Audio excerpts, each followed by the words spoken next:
Oke teman-teman, di tutorial sebelumnya teman-teman sudah belajar mengenai perintah cat bagian pertama dan bagian yang kedua.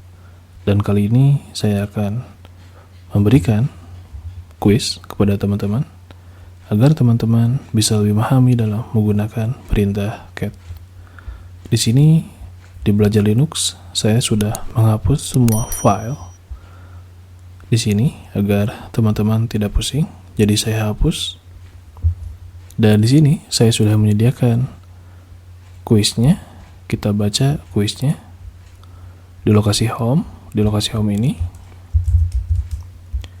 kita buat directory source yang termasuk bagian belajar Linux.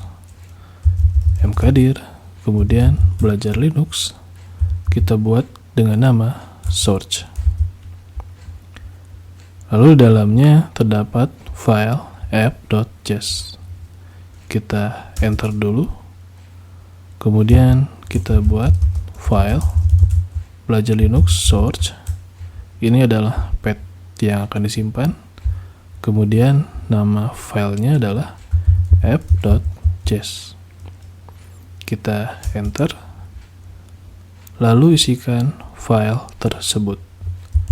Isinya adalah console log hello world. Enter, kemudian Ctrl C. Dan lihat isi filenya di lokasi home atau lokasi saat ini. Kita untuk melihatnya cat, kemudian path-nya belajar Linux, kemudian source, kemudian yang kita ingin lihat adalah file app.js. Kemudian app.js, kemudian enter.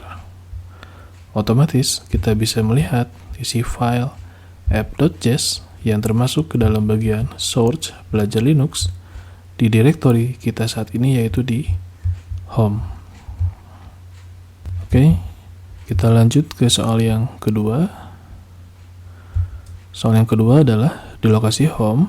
Sama di lokasi home, pindah ke directory download, kita ls, kita pindah ke directory ini, cd download,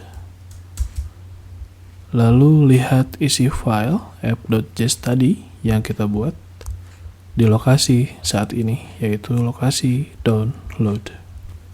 Cat, kemudian simbol home, belajar Linux, kemudian source dan app.js. Enter, otomatis kita bisa melihat file app.js di lokasi download. Sehingga untuk melihatnya kita tidak perlu berpindah directory ke belajar Linux source. Jadi kita bisa memantau atau sekedar memonitoringnya di lokasi download dengan mengetikkan path lengkapnya, kemudian nama file yang ingin dilihat. Dan nama file yang ingin dilihat di sini adalah app.js.